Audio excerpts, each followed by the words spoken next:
Criscos Radio Newspaper with Bernardine Flynn. Brought to you by Crisco, the pure all-vegetable shortening. It's digestible. And now, Bernardine Flynn. Thank you, Durward, and hello, friends. Before Durward Kirby brings us today's world news, let me tell you about the new fur piece Mrs. Otto Reising almost had. The other day, when she went into the bedroom of her home in Gary, Indiana, she saw what appeared to be a beautiful fur on her bed. My, what a surprise that was. She rushed out to her husband in the living room to thank him. "You got me a new fur piece," she said excitedly. "It's lovely." Her husband looked up, but didn't have a chance to say anything before he and the children were being herded into the bedroom to see the new fur. Well, that was a surprise, too, because just as they entered the door, they saw the fur come to life, yawn, amble over the bed and through the window, and climb up a tree. "That," said Mr. Reising, "is a raccoon." "Well," said his wife, "that's the kind of fur I want. Maybe you'd better get a gun and go hunting." Now, Durward, what's the latest world news? First of all, Bern, Naval Secretary Knox has issued some new figures on our Navy. He says we're getting nearly 12 new seagoing ships every day, and this does not include the many small auxiliary vessels that are being built. To man our rapidly expanding fleet, Mr. Knox says the Navy will need another 500,000 men before the end of this year. Only one of the Navy's many jobs is to keep a steady flow of supplies going across the Atlantic to the men preparing to invade Western Europe. And the Allies do not intend to have that invasion operation endangered by German and Japanese officials in the nearby neutral country of Eire. Prime Minister Churchill says that we will isolate Eire completely from the outer world in order to prevent invasion secrets leaking out to the Axis. A couple of other diplomatic items in the news concern Russia. Marshal Stalin has recognized the Italian government of Marshal Badoglio and agreed to exchange ambassadors, something the United States and Britain have not done as yet. At the same time, Mr. Stalin has told Finland that it has a few days more to accept Russian peace terms or accept the consequences. But even bigger news is that being reported from Russia's war fronts.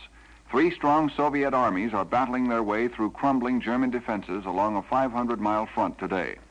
And the Germans are hastily seeking to avert a major calamity to their forces remaining in the path of the Russian troops pushing down to the Black Sea. A Turkish dispatch says every available ship in Romania's Black Sea ports is being rushed to Odessa. Offhand, this seems to foreshadow a complete collapse of the Germans' broken southern flank in Russia.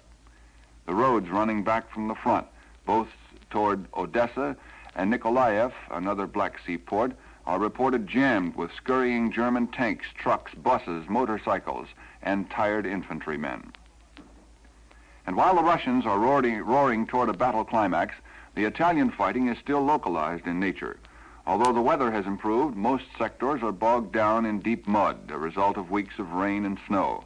The Germans say that our 4-engine bombers raided Rome this morning, but so far there has been nothing on this from our side. The air war against Western Europe was kept rolling during the night when hundreds of RAF heavy bombers made a thunderbolt attack on railway targets about 100 miles southwest of Paris.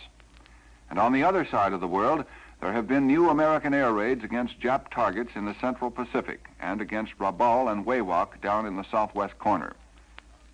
In the Solomons, American ground troops have repulsed a very heavy Japanese attack against our beachhead positions on Bougainville, and other United States soldiers have seized 2 more islands in the Admiralty Group. An American bomber pilot who spent 14 months flying with the Air Force in the Pacific has now been transferred to England. His name, it's a very familiar one, is Jimmy Doolittle, but he's a captain, not a major general like his dad. And Junior says he prefers medium bombers for his work, even though his dad happens to be commander of the American heavy bomber force in England. Here at home, Price Administrator Chester Bowles has ordered the A gasoline ration in all states west of the Allegheny Mountains cut from 3 to 2 gallons a week. The order is effective March 22nd. He also reduced the permissible B mileage in 5 Pacific states by 60 miles a month. And that's the top of today's world news. Bernardine, you look very pleased about something. What is it? Well, I feel good today. Things started out right to begin with. Just before I left the house this morning, the phone rang. It was a young bride down the street who had been in tears a day or so ago because she just couldn't turn out a decent pie. So I had told her about Crisco and Crisco's pastry method. She'd tried it, and you should have heard her this morning. Well, that's the swell part about Crisco's pastry method. Even beginners can turn out pie crust that's tender and flaky. And every time, too. Well, even the best of pie makers used to have bad luck occasionally, but not anymore. Why, friends, do you know that with pure all-vegetable Crisco and the Crisco pastry method, every single time you make a pie, you can count on a pie crust that's tender and flaky. Last night, for instance, I made a prune pie. It's delicious, served with spoonfuls of whipped cream cheese. Every last speck of that pie was eaten. The crust was so golden brown and tender and flaky, it melted in your mouth. You should have seen the children. I was certainly glad I didn't have to worry about upset digestions. You don't with Crisco pie crusts. Crisco pie crusts have everything, all right. Just try 'em and see, ladies. The directions for the pastry method are right on the Crisco label. And I'll bet my bottom dollar that you never tasted better pie crusts in all your life. Durward's right. And remember, with Crisco's pastry method, you can count on pie crusts like that every single time. Well, Vern, what's next? Oh, first of all, Durward, do you remember the story about the flying fortress, Hell's Angels? Yes, why? And do you also remember the story about 11-year-old Carl Bueller, Jr. of Verona, New Jersey?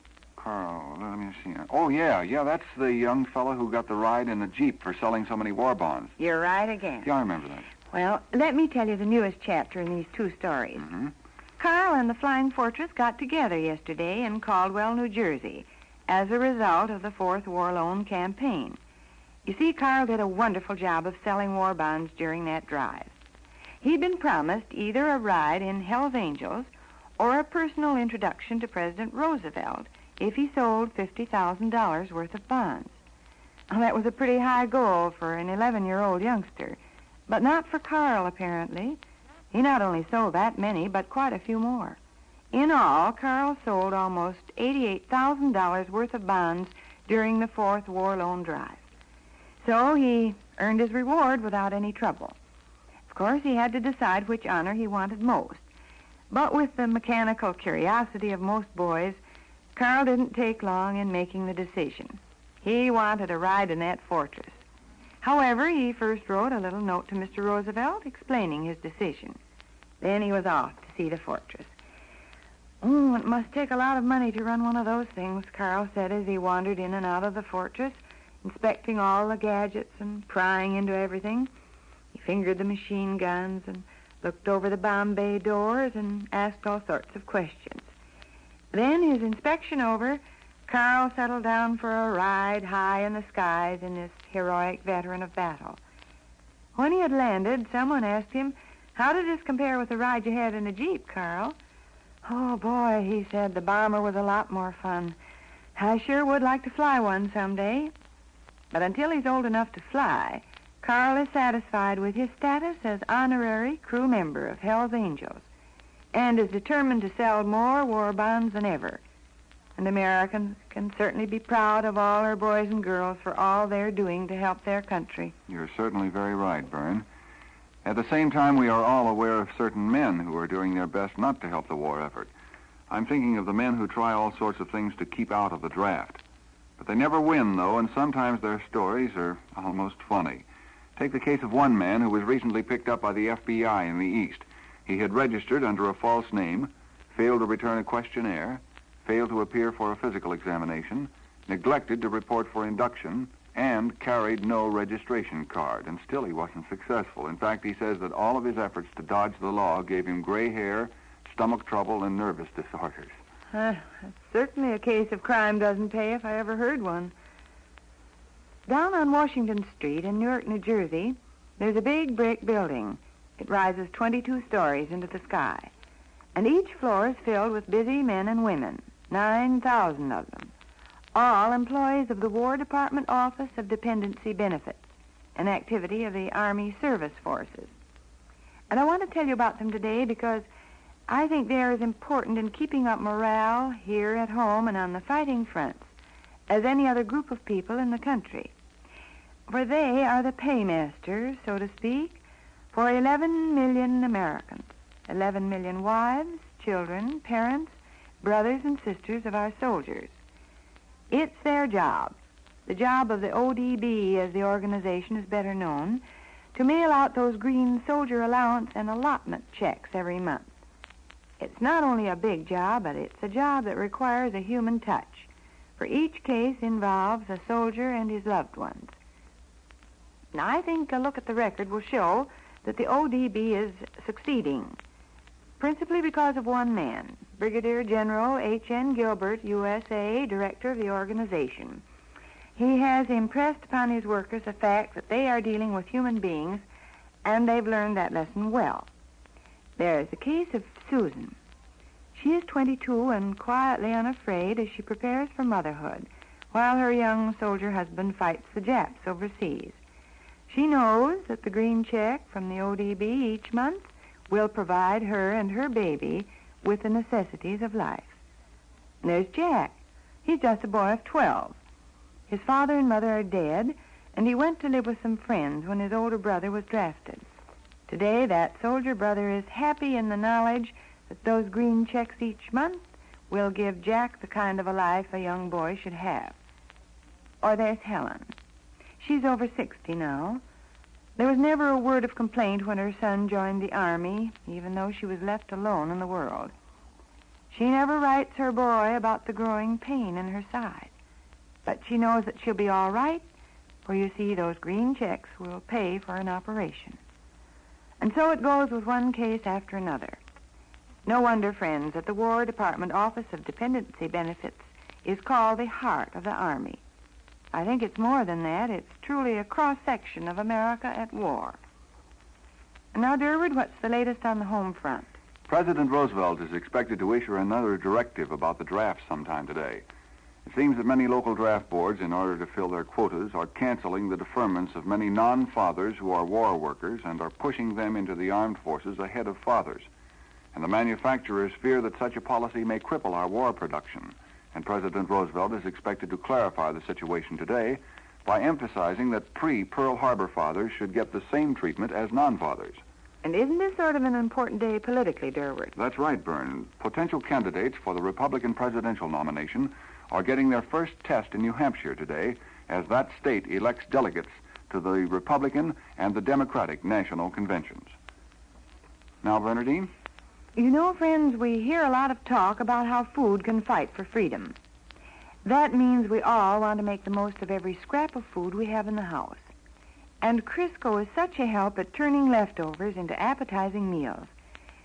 For instance, the other day I had some mashed potatoes left over.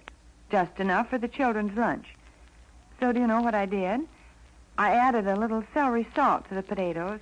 That gives them a wonderful flavor. And then I shaped them into patties and fried them in Crisco. Well, those potato cakes got so crisp and brown, not a bit greasy. And the youngsters loved them. And you know something, friends? With Crisco fried foods, you don't have to worry a bit about upset digestions. Why, they set so light they don't bother even the children. That's right. Crisco is pure and all vegetable, you know. And it's digestible itself. Just the finest quality shortening you can use. Well, that's why we say with Crisco, everything you cook tastes better. And it's digestible. Now, Bern, what's your last story? In Granite City, Illinois, yesterday, 14 young men were waiting at the railroad station for a train to take them to Chicago, where they were to be inducted into the Navy. As their train approached, parents and relatives crowded around them on the platform and kissed them goodbye. But imagine their surprise when the train roared right on past without stopping. Well, a phone call was put into the Navy, and the 14 will try to join up again today. This time, they hope the train stops. Well, friends, that's all for now. Join us again tomorrow for another edition of Crisco's Radio Newspaper. Durward Kirby will bring you the latest world news. Bernadine Flynn will give you the colorful human interest side of the news. And we're both saying goodbye for Crisco. It's digestible.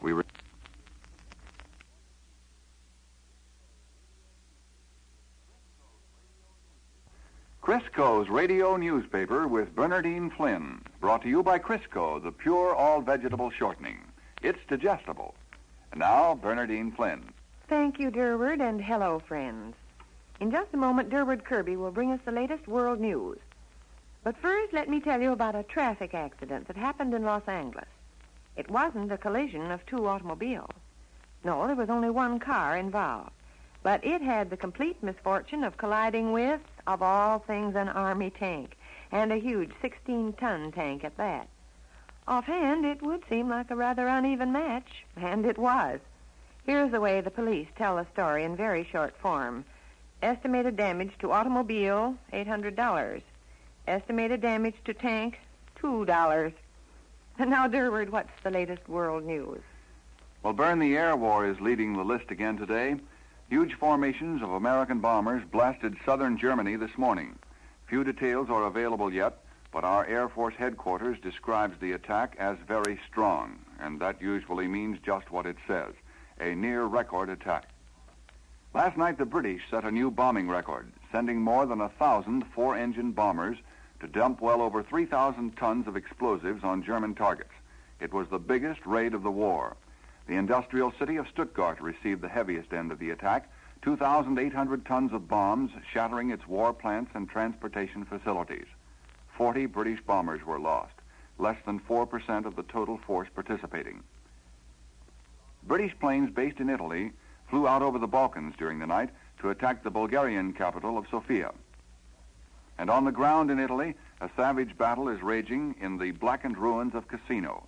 Allied forces are progressing slowly both in the town and in the hills outside. But fanatical bands of German gunners who crept back into the bomb-devastated town during the night are fighting back with everything available. There is also heavy fighting on the Anzio beachhead, with our troops on the attack. In Russia, the Red Army is sweeping across the Buk River on a 60-mile front and has driven to within 28 miles of the Nestor River and the old Romanian border. To the south, other Russian forces have split the pocket where several German divisions are trapped and are mopping them up. Still other Soviet columns are closing in on the port of Nikolaev from three sides. In the diplomatic field, the latest development concerning Finland's precarious situation is a report that the Finns have not yet definitely rejected the newest Russian armistice offer. In Washington this morning, President Roosevelt put new pressure on the Finns to withdraw from their partnership with Germany. Mr. Roosevelt said, "I think I can speak for all Americans when I say that we sincerely hope Finland will now take the opportunity to disassociate herself from Germany." On the Pacific fighting fronts, American troops on Bougainville have smashed a heavy Japanese counterattack in 6 days of fierce close-quarters fighting in which at least 1,200 Japs were killed. And the Pacific Air War roars on relentlessly. New attacks are reported on Wewak, Rabaul, Kavieng, and other points in the southwest, as well as 6 different enemy bases in the Central Pacific. In England, by the way, there's a certain American regiment described as the scrappiest of all. It's commanded by a colonel from Texas. This officer devised a new insignia for his helmet, and it was quickly copied by everyone else in the outfit. The insignia is formed with 3 A's and an O with a line drawn through the middle. The colonel says, "That's my brand. Anything, anytime, anywhere, bar nothing." And that's the top of today's World News. Say, didn't I see you out on South Shore Drive yesterday afternoon, Bern? Yes, Durward. I was on my way to a tea party. Oh, well, did you collect any new recipes? Well, as a matter of fact, I didn't. We got to talking about Criscos pastry method and never did seem to get off the subject. Honestly, friends, you would have laughed. Everybody was telling about all the bad luck they'd ever had making pie crust. For instance, when special guests were coming for dinner. And oh, the embarrassment of it when the pie for dessert had a tough and soggy crust. That's it, exactly. Oh, we could laugh yesterday because with Crisco and the pastry method, you don't have to worry about things like that anymore. But it wasn't funny when it used to happen. Have you tried this pastry method of Crisco's yet, friends? It's right on the Crisco label. And it's really wonderful. Every single time you make a pie, you can count on perfect results. A crust that's so tender and flaky that it's the best part of the pie. Success like that sounds almost too good to be true, doesn't it? But that's what's so amazing about this Crisco pastry method. Why, even if you're a beginner, you can turn out pie crusts that do you proud every time. golden brown, tender, flaky as can be. And digestible, too. Now, that's something else you can count on when pie crust is made with pure, all-vegetable Crisco. Oh, my, yes. Why, Crisco pastry sets right with the whole family, the youngsters included. Say, how about seeing what a really swell pie maker you can be? Just try Crisco and the Crisco pastry method. Every one of your pies will be a hit. Every crust, tender and flaky. Well, Vern, what's next? Well, first, Durward, I'd like to tell a little story that proves again that every cloud has a silver lining. Gertrude Lawrence, the noted British actress, tells a story in the April issue of The Woman magazine. One day last summer, while Miss Lawrence was touring American Army camps on Cape Cod with her bookmobile, she met a corporal who seemed very sad indeed. In fact, he said he wanted a book to take his mind off his troubles. Well, he looked so downcast that Miss Lawrence started questioning him. And she soon found out that the young soldier was about to get a medical discharge from the Army. But, and this is what seemed to be troubling him most, his job at home had been filled by a young woman. He didn't want to see her lose her position. At the same time, he really needed his job back. Don't worry, soldier, Miss Lawrence assured him. Remember, every cloud has a silver lining. A few months passed, and one afternoon in New York, a young man and a young woman saw Miss Lawrence and stopped her. The actress had to look carefully before she recognized him as the unhappy soldier she'd seen on Cape Cod. His face was just covered with smiles now, and he looked proudly at the young woman who held his arm. Miss Lawrence, he said, I'd like you to meet my wife. She's the girl who had my job, and now I've got 'em both. Well, his cloud certainly did have a silver lining. Say, Vern, you know, every year along about March 15th, any number of income tax stories start popping up. And, of course, this year is no exception. I think one of the best comes from Milwaukee. A young man went to the tax collector's office yesterday, and he asked for an extension of time in which to pay his tax. Well, naturally, the collector wanted to know why. Well, it's this way, the fellow said. I sent my wife up here with $150 to pay our taxes, and, well, I haven't seen her since. Oh, Durward. Well, you know, aside from being income tax time, this is also springtime, and it's leap year. And all in all, it's having an effect on our War Department. Until last July, the girls serving in the WAC were allowed to marry, but they couldn't wear wedding gowns and veils unless the commanding officer gave permission. Well, that wasn't so bad, though, for not many of the officers refused permission. Then, in the middle of last summer, the War Department issued a strict order. From then on, WACs, Army nurses, and other uniformed women in the Army would wear only uniforms. So that meant getting married in uniform, too. Well, naturally, those Army girls who were planning to be married in the fall were disappointed when the new order was issued. But being good sports, they just sort of gritted their teeth and said, well, an order is an order. And if we get married, we'll be married in uniform. They didn't think much of the idea, though, because at the same time, spars, Marines, and waves were permitted to pick out pretty clothes for their marriage ceremonies, and never a commanding officer said no. Then suddenly the Army relented. Maybe it's spring, maybe it's the fact that this is leap year. Anyway, a new order has come from the War Department. And today, the WACs are free to choose a trousseau as traditionally satin and lacy as they want. In fact, even a WAC who's to be a bridesmaid can come out of uniform into a marriage mode of the moment if she wants to. All of which makes everybody concerned very happy. And now let me tell you the happy outcome of an adventure two young boys had in California not long ago. The boys lived in Bell Gardens, California. One was named Lawrence Sliger, and the other Lawrence Giovanoni, and both were nicknamed Larry. Well, the boys were strolling through the countryside near the town one day, just meandering about as young boys do. After a while, they reached the Rio Hondo River, which had recently overflowed its banks, and it was nice and cool and inviting. So the two Larrys took off their shoes and socks and went wading along the river's edge through the shallow pools left by the ebbing floodwaters. Oh, it was a wonderful feeling walking along, splashing through the water and feeling the wet sand ooze through their toes. Suddenly, one of the boys grabbed the other and exclaimed, look at that fish.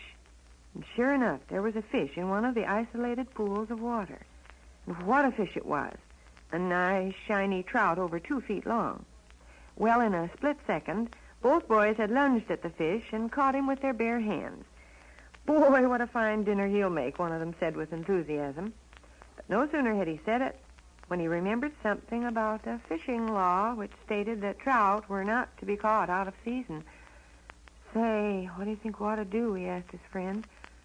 I don't know, replied the second Larry, and then he added, maybe we'd better ask Mr. Mahaffey. That was Joe Mahaffey he was thinking about, the local game warden. Well, that's what they did. When Mr. Mahaffey saw the fish and heard the boy's story of how they caught it, he became very official. He reared back a little bit, cleared his throat a couple of times, and then said in a dignified tone, boys, I can see no violation of the law here. It is pretty clear that you fellows were just rescuing this trout from a river which no longer had enough water for his navigation purposes. You may keep the fish. And they did. And broiled trout never tasted more delicious. And now, Durward, what's the latest on the home front? Selective Service Director Hershey has sent a letter to all local draft boards asking them to increase the induction of fathers and to draft all men who are needlessly deferred in industry. General Hershey says those 2 steps must be taken in order to meet draft quotas on schedule. Well, solving the manpower problem is one of the hardest jobs our leaders have, all right. That's right, Bern. And another tough job is to wipe out the black market. And today the United States Secret Service has announced that it is going to get into the fight. Secret Service agents have teamed up with the OPA and are going to track down the gangsters who are counterfeiting gasoline ration stamps. That's certainly good news. Bern, what would you think if you saw an auto racing down a dirt road in a rainstorm, splashing through puddles, and raising clouds of dust? I'd think I was dreaming. Well, such a feat apparently is within the realm of possibility. A new chemical compound has been discovered, and it actually waterproofs dirt. It's called Stabinol, and reports say that airfields and dirt roads treated with it will not turn into mud after heavy rains. Well, that sounds remarkable, Durward. That new chemical certainly ought to help win the war. Yes, and here's a way that women can help. A Chicago salvage official suggests that those old love letters stored up in the attic should be unwrapped from their lavender and lace and turned into the wastepaper drive. It's estimated that on an average, each woman has 5 such love letters, and 1,000 of them would weigh on the average 20 pounds. Now, Bernadine? You know, these days everybody is so busy that sometimes you hardly have time to shop for a meal, let alone prepare one. Well, Crisco's a blessing when you're caught in a tight spot like that. That's just what I was going to say. You bet. In about 2 shakes, Crisco turns icebox dibs and dabs into a meal that tempts even the most finicky appetite. When you have a little leftover meat, does anything taste better than one of Crisco's meat hashes? It's so crusty and brown when it comes on the table. And tastes good. Oh, just watch the family clean up their plates. And do you know you can count on everything you fry in Crisco being digestible? That's such a reassuring feeling when you have a family to cook for. Oh, golly, Crisco fried foods set so light even the youngsters can enjoy them. You see, Crisco is digestible itself. Yes, it's pure and all vegetable, and just the finest quality shortening you can use, no matter what you cook. Remember that, won't you? With Crisco, everything you cook tastes better, and it's digestible. And now, Durward, what's our last story? It comes from CBS correspondent Charles Shaw. He reported from London today that the new German raids on England are giving the British another chance to show their sense of humor. He says one club displays this sign, and it says, in case of an alert, business will continue as usual. In case of a direct hit, no drinks will be served. Well, friends, that's all for now. Join us again tomorrow for another edition of Crisco's Radio Newspaper. Durward Kirby will bring you the latest world news. Bernadine Flynn will give you the colorful human interest side of the news. And we're both saying goodbye for Crisco. It's digestible.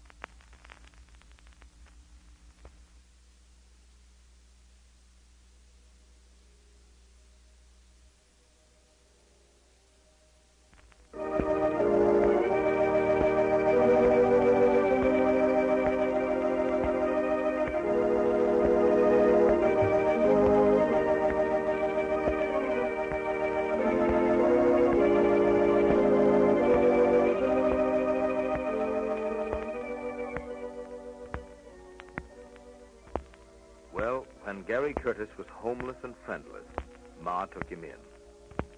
Now Gary has turned against Ma. He even said he hates Ma. Well, tomorrow, Gary and Ma talk. And then, well, a bolt literally strikes from the blue. You can't afford to miss Ma Perkins tomorrow. Until tomorrow, then, this is Charlie Warren saying so long. And remember Oxidol, won't you?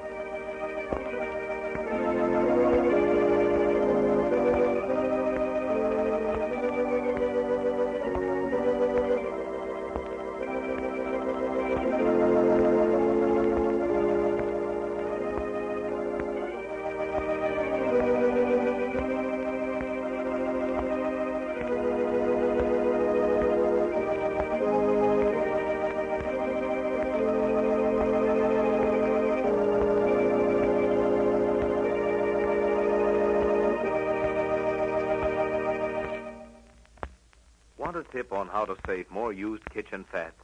Just do this. Keep a can near your stove. It'll remind you to save every drop of used kitchen fat. This is CBS, the Columbia Broadcasting System.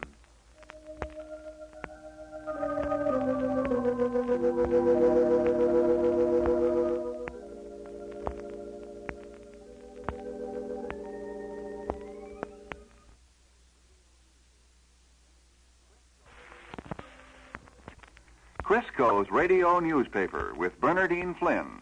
Brought to you by Crisco, the pure all-vegetable shortening. It's digestible. Now, Bernardine Flynn. Thank you, Durward. Hello, friends. In just a moment, Durward Kirby will bring us the latest world news. But first, as you may know, there are just 19 minutes of winter left. Yes, spring, according to the weatherman, will arrive officially at 12:49 this afternoon, Central War Time. It's one day earlier than usual because of leap year.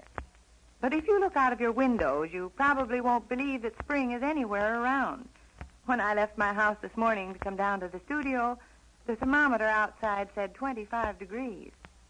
And all along the East Coast and throughout most of the Midwest, Old Man Winter has spent his last 24 hours preparing a welcome mat of snow to greet spring. The people in the South aren't having any snow, but they are shivering in cold rains and biting north winds. And to top everything, the weatherman in Indianapolis almost couldn't make a forecast this morning. It was so cold that the door to his rooftop instruments was frozen shut. And now, Durward, what's the latest news? Well, Bern, the big news of the day comes from Russia. Premier Stalin has just announced the capture of an important German base on the Nester River. It's the town of Mogiliev-Podolsk. And only a few hours earlier, the Germans announced that their forces had evacuated Vinnytsia. That was one of their last big defense strongholds in the northwest Ukraine. The Berlin communique said Vinnytsia was evacuated according to plan after destruction of war installations. And the German people at home must be saying to themselves, where have I heard that phrase before? To the west, the Allied air war is hitting Germany and her occupied countries new blows. American bombers thundered out over the continent soon after dawn this morning with new loads of bombs for Hitler's factories. The heavy, four-engined bombers struck at targets in southwest Germany, while hundreds of lighter planes blasted objectives in France. On the Italian battlefronts, the Germans are still offering stiff resistance. They have reinforced their positions in the town of Cassino and regained a hill to the west. Fierce fighting continues.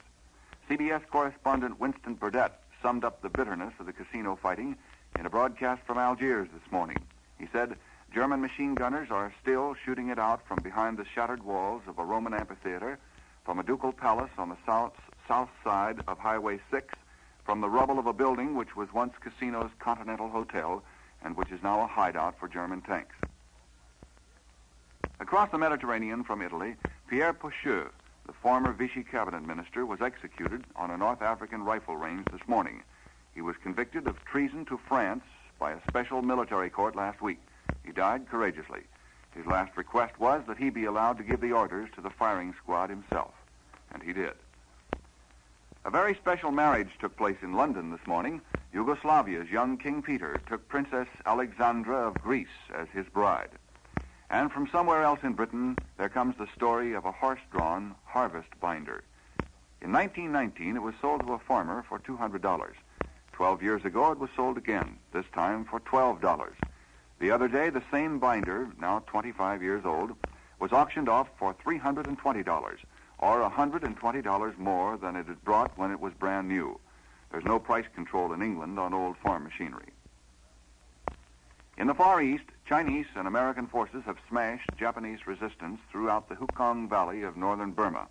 An official Chinese communique says that in the 4-month campaign, 1,800 square miles of territory were recaptured and 4,000 enemy troops were killed. But now the Japanese, stung by this loss, are striking back in the war's first major drive on India. The enemy's offensive apparently is aimed at outflanking the Chinese-American forces and moving against the capital of the Indian state of Manipur. In the South Pacific, American troops have virtually completed their occupation of the strategic Admiralty Islands, giving us new bases for further blows against the Japs in the south and central sectors of the Pacific. And that's the top of today's World News. Now, Bernardine, have you something from the Crisco kitchen for our listeners? You know, a lot of women are saying that they don't know how they'd manage these days if they hadn't discovered Crisco's new pastry method. Well, a plain meal just automatically becomes a party meal when you serve a tender, flaky pie for dessert. There's a hitch, though, in getting that pie crust tender and flaky. And that's where Crisco's pastry method comes in. With Crisco and the pastry method, every single time you make a pie, you can count on perfect results. A pie crust that's so golden brown, so tender and flaky that, well, it makes you hungry just to look at it. The directions are right on the Crisco label, you know. And honestly, it's such a weight off your mind not to worry whether this will be one of the days when your pastry comes out right or if it's going to be tough and soggy. With Crisco and the pastry method, you can count on success every time. Why, take the chocolate chiffon pie we had for dinner the other night. That's one of my favorites. Well, you should have seen my family pitch in. There wasn't even a crumb of pie crust left on their plates. Which reminds me, do you know that made with pure all-vegetable Crisco, you can count on pie crust being digestible? You betcha. It sets right with the whole family. So why don't you see what a grand pie maker you are? Try Crisco and the Crisco pastry method today. Well, Vern, what's next? It's a war story, Durward. One which I think ranks among the top of all the unusual and dramatic adventure stories that have come out of the war. It happened last October on a gloomy, windy night in the North Atlantic. A group of Navy planes were just coming back to their carrier from a patrol over the sea.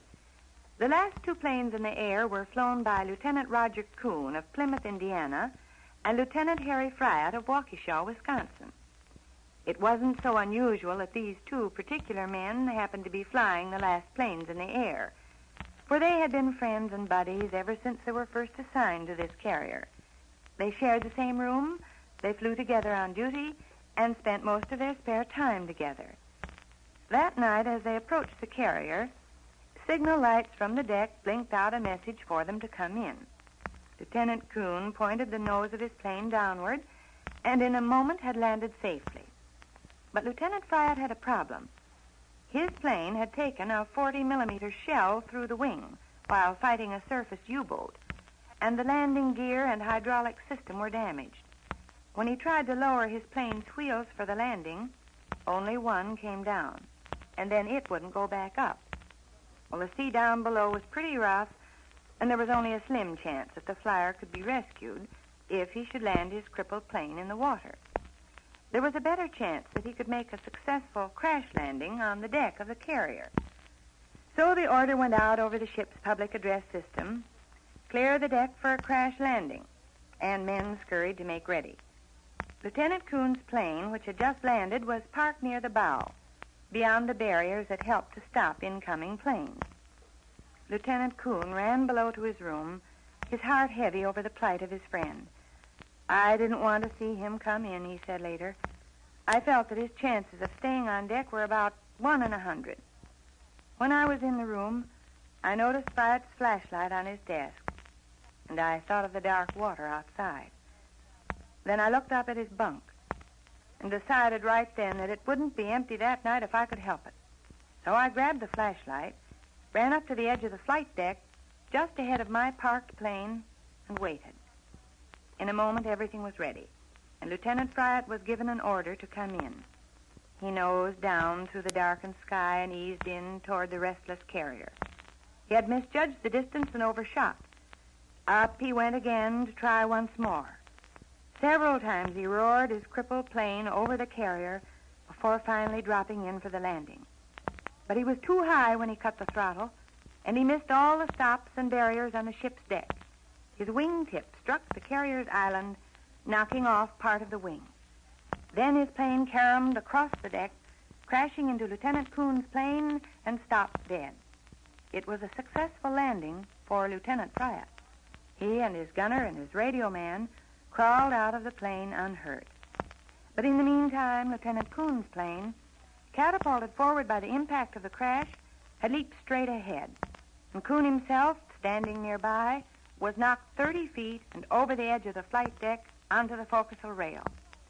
As he hung there momentarily, he saw his heavy plane following him down, coming straight over the edge toward him. Without a second's hesitation, Lieutenant Coon pushed over the rail and went tumbling more than 40 feet down into the black and stormy water of the Atlantic. The plane came right behind him and hit the waves only a few inches away. When the flyer came up to the surface, he was gasping for breath as the big waves kept splashing over his head. He found a couple of life jackets floating nearby, and as he reached for those, he discovered that he was still holding his buddy's flashlight in his hand. He pushed the button, and a beam of light split the inky blackness of the night.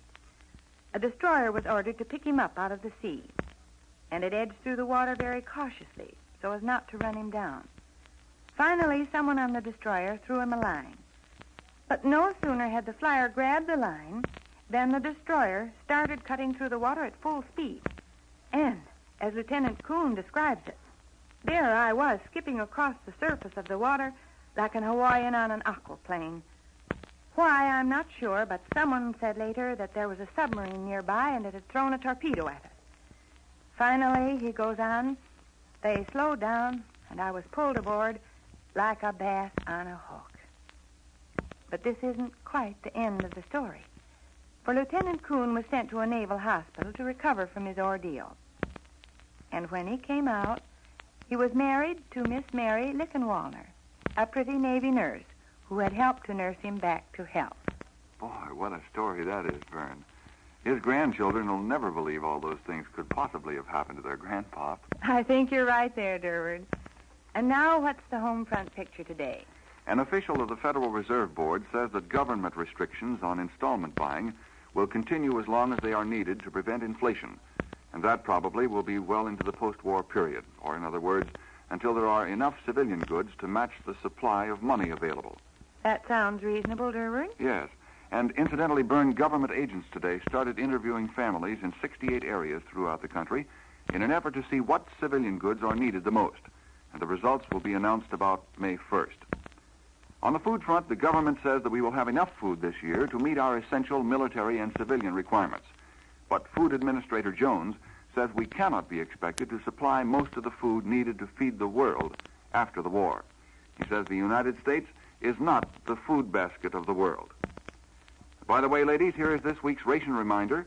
For processed foods, green stamps K, L, and M expire tonight. But blue stamps A, B, C, D, and E, all number 8, in Ration Book 4, may be used through May 20th. For meats, fats, and so forth, brown stamps Y and Z expire tonight, and red stamps A, B, C, D, E, and F, all number 8, in Book 4, are valid through May 20th. Now, Bernardine? You know, last night I had some unexpected company drop in. And did I bless my jar of Crisco? Even with a few leftovers, you can turn out a meal you're really proud to serve. Well, what'd you whip up, Fern? Well, I turned the tag end of a roast into a meat hash that was simply delicious. Crisco is just grand for hashes, you know. They turn out so crusty and brown. Then I took some leftover vegetables, chopped them, dropped them into a fritter batter, and made vegetable fritters. My, they were good. Not a bit greasy, just light and crispy. Oh, Crisco has a special knack for fried foods, all right. It turns them out so they tickle anybody's appetite. And here is the important thing. With Crisco, you can count on everything you fry being digestible. Well, say even the youngsters can pitch into Crisco fried foods. Now, don't forget that pure all-vegetable Crisco is digestible itself, and it's the finest quality shortening you can use. Why, sure, with Crisco, everything you cook tastes better, and it's digestible. Now, Vern, what's your last story? It's about Corporal Ed Rockland, who is a military policeman. He's stationed at Fort Sheridan, and the other Saturday he went to Chicago to spend the evening. He was 24 hours late getting back to camp, and the only reason he wasn't later was because he finally found a locksmith to set him free. As the corporal explained to his commander, "You see, sir, I put my handcuffs on to show my girl how they worked, and I couldn't get them off." Well, friends, that's all for now. Join us again tomorrow for another edition of Crisco's Radio Newspaper. Durward Kirby will bring you the latest world news. Bernardine Flynn will give you the colorful human interest side of the news. And we're both saying goodbye for Crisco. It's digestible. We